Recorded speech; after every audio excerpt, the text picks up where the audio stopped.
Hello दोस्तों, स्वागत है आपका इस वीडियो में। तो फाइनली यहाँ पे माय फ्रेंड्स लिटिल सिस्टर का न्यू एपिसोड आ चुका है, एपिसोड नंबर 10। एपिसोड की शुरुआत में यहाँ पे हमें इरोहा के घर का सीन दिखाया जाता है और ओजुमा बताता है कि आज मेरी मॉम काम पे है और वो घर पे नहीं आएंगी। तो हमें दिखाया जाता है कि आकितेरू इधर आया हुआ होता है और आपको पता होगा कि उसे इरोहा को मनाना है। वो पूछते हैं ओजुमा से कि तुम्हें कोई प्रॉब्लम तो नहीं है ना कि तुम्हारी छोटी बहन यहाँ पे घर में है और मैं यहाँ पे रहूँ रात भर। तो ओजुमा कहते हैं नहीं नहीं, मैं तो चाहता ही हूँ कि तुम दोनों के बीच में कुछ हो जाए और तुम दोनों के छोटे छोटे बच्चे भी हो जाए, मैं उनके साथ खेलूंगा, ठीक है ना। तो आकितेरू कहता है अरे यार तुम भी ना। जिसके बाद यहाँ से चला जाता है ओजुमा। अब इरोहा का दरवाजा बंद होता है तो वो यहाँ पे नॉक करना शुरू करता है। वो यही कहता है मुझे पता है तुम इतनी जल्दी नहीं सोती, प्लीज दरवाजा खोलो, मेरे को तुमसे बात करनी है। लेकिन भाई इरोहा उसको इग्नोर मार रही होती है। आकितेरू हार नहीं मानता तो इरोहा कहती है यार तुम चुप नहीं होगे क्या, मेरी मॉम घर पे नहीं है इसलिए इस चीज का फायदा उठा रहे हो और मेरे को यहाँ पे लेक्चर देने के लिए आ गए। हाँ, तो आकितेरू कहते हैं नहीं ऐसा नहीं है, मैं तुमसे माफी मांगना चाहता हूँ। तो इरोहा कहती है माफी?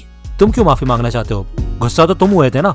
तो आकितेरू कहते हैं हाँ मुझे माफ करना, उस टाइम पे मैं काफी ज्यादा गुस्सा हो गया था, लेकिन ऐसा नहीं होना चाहिए था। इरोहा यही कहते हैं कि मेरा मूड नहीं है तुम्हें देखने का, तुमसे बात करने का। तो यार आकितेरू यही कहते हैं कि प्लीज खोलो ये सारे ड्रामे बंद करो और अभी के अभी ये चीज सॉर्ट करते हैं। इरोहा यहाँ पे यही कहती है कि मुझे पता है तुम्हारे मनाने की टेक्निक्स तुम अपनी इस्तेमाल करोगे और मेरे को इजीली मना लोगे, इसलिए मैं ये दरवाजा नहीं खोलने वाली हूँ, फिर चाहे तुम कुछ भी कर लो। आकितेरू कहता है कि अगर तुमने ये दरवाजा नहीं खोला तो मैं ये दरवाजा तोड़ के अंदर आ जाऊंगा। इरोहा कहती है अच्छा, अगर इतना आसान होता ना दरवाजा तोड़ना तो किक बॉक्सर्स तो अपनी जॉब से हाथ धो बैठते, ठीक है। तो यहाँ पे आकितेरू आता है और ये दरवाजा सीरियसली तोड़ देता है। अब यार इस दरवाजे को तोड़ने के पैसे वो यहाँ पे इरोहा को देता है, साथ के साथ माफी मांग रहा होता है और वो यही कहता है कि मेरे को तुमसे बात करनी है, ठीक है। इरोहा कहते हैं यार तुम भी अजीब हो। आकितेरू कहता है कि वैसे मेरे पास एक न्यूज है, मैं माशिरो से मिला था और मैंने उसको मना कर दिया है। तो इरोहा कहते क्यों किया तुमने ऐसा, मतलब वही तुम्हारा आखिरी चांस था और वो भी तुमने खो दिया। वो ये कहते हैं कि आज से पहले मैंने कभी भी रोमांस के बारे में सोचा नहीं था, ठीक है। ये सारी चीजों के बारे में मैं ज्यादा सीरियसली सोचता नहीं हूँ, मैं बस अपने काम को सीरियसली लेता हूँ जो कि है 5th फ्लोर अलायंस। मैंने वादा किया था कि मैं सीरियस होऊंगा अपने काम को लेकर, लेकिन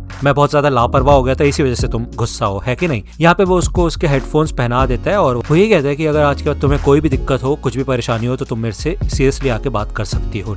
इरोहा कहती है हाँ तुम्हारी आधी बात सही है, बाकी आधी गलत है, तुम अपनी ही बात को कॉन्ट्राडिक्ट कर रहे थे। वो बात यह है कि मेरे को जेलसी महसूस हो रही थी क्योंकि 5th फ्लोर अलायंस के लोग जो है तुम उनको काम के लिए सीरियस लेते हो और मेरे भाई के अलावा तुम्हारा कोई दोस्त नहीं है। सच बात तो यह है कि तुम अपनी पूरी कोशिश कर रहे हो अपने करियर में आगे बढ़ने की, 5th फ्लोर अलायंस को आगे बढ़ाने की, उसको सक्सेसफुल बनाने की, और इसलिए तुम उसके लिए काफी ज्यादा सीरियस हो। लेकिन जब मैंने देखा कि माशिरो सेनपाई ने तुम्हें प्रपोज किया है और वो 5th फ्लोर अलायंस का हिस्सा भी नहीं है, तब भी तुम काफी ज्यादा सीरियस हो गए थे और उसको सीरियसली लेना शुरू कर दिया था तुमने। मैं ये देख के शॉक हो गई थी कि ऐसा कैसे हो सकता है कि तुम दोनों के बीच का डिस्टेंस इतना ज्यादा कम हो गया और तुम उसको इतना क्लोज रख रहे हो। मुझे बिल्कुल भी अच्छा नहीं लगा ये चीज।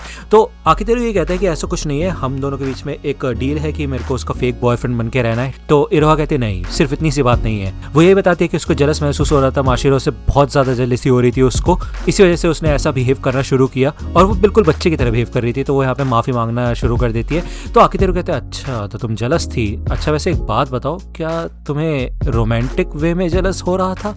तो इरोहा यहाँ पे हंसने लग जाती है और हमें दिखाया जाता है कि उसने ये बात रिकॉर्ड कर ली होती है और वो पागलों की तरह हंसना शुरू हो जाती है। वो ये रिकॉर्डिंग सुनाती है और वो कहती है कितने क्यूट लग रहे हो ऐसे बोलते हुए रोमांटिक वे में।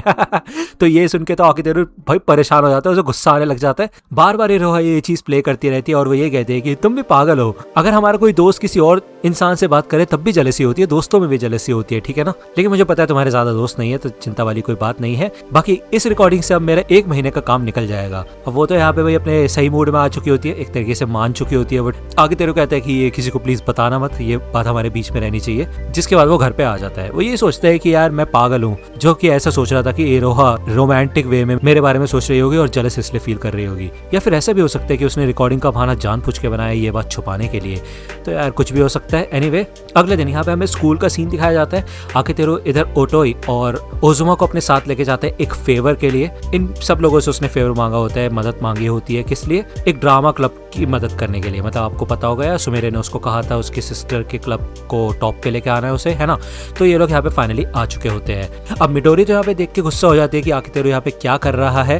अब आकितेरू में से चेक करता है तो सुमेरे ने कहा होता है कि मैं मिडोरी को मना नहीं पाई हूँ।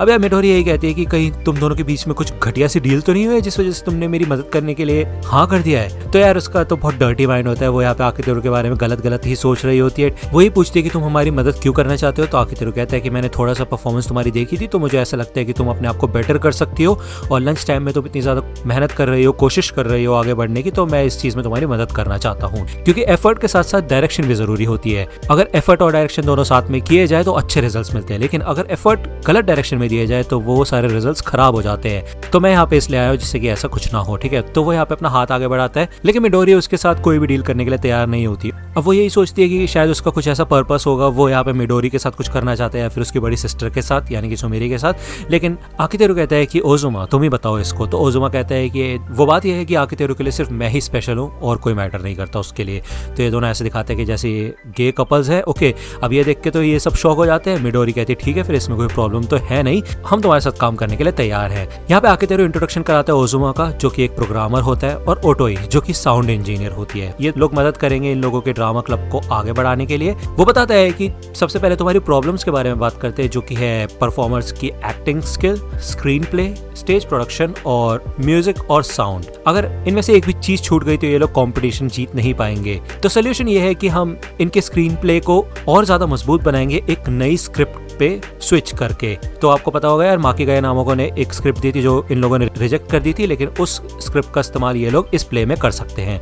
दूसरी चीज है स्टेज सेटिंग को और मजबूत बनाना। ओजुमा और मिडोरी दोनों साथ में मिलकर काम करेंगे और कुछ नया बनाएंगे। तीसरा है म्यूजिक और साउंड, जिसकी मदद ओटोई करेगी। ओके, तो यार ये सारी की सारी चीजें देख के सरप्राइज हो जाता है कि ये बिल्कुल एक प्रेजेंटेशन की तरह लग रहा होता है, लेकिन मिडोरी यही कहती है कि हम एंड मोमेंट पे अपना पूरी स्क्रिप्ट चेंज नहीं कर सकते क्योंकि यार इससे इन लोगों की वाट लग सकती है।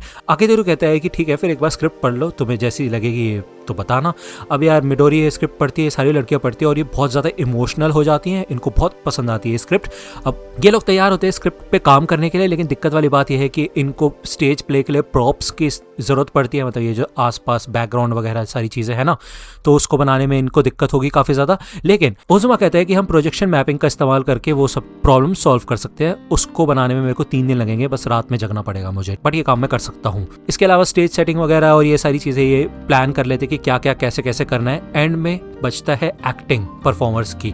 अब उसके लिए यहाँ पे ये लोग एक रूम में आते हैं जहाँ पे एक लड़की होती है, ये इरोहा ही होती है। अब यार उसकी एक्टिंग कैपेबिलिटी काफी कमाल की है ना, तो वो यहाँ पे इन सबको ट्यूटर करेगी कि कैसे एक्टिंग करनी है। भले मिडोरी को उसके ऊपर कुछ खास भरोसा नहीं होता है, लेकिन इरोहा कहती है ठीक है फिर मैं तुम्हें अपना टैलेंट दिखाती हूँ। उसकी आइडेंटिटी यहाँ पे सीक्रेट ही होती है, उसका नाम यहाँ पे नहीं बताया जाता किसी को भी। तो यार ये एपिसोड यहीं पे खत्म होता है। अगर आपको ये वीडियो पसंद आई हो तो लाइक करना, सब्सक्राइब कर लो अगर चैनल पे नए हो तो। मिलता हूं आपसे अगले वीडियो में, तब तक के लिए गुड बाय।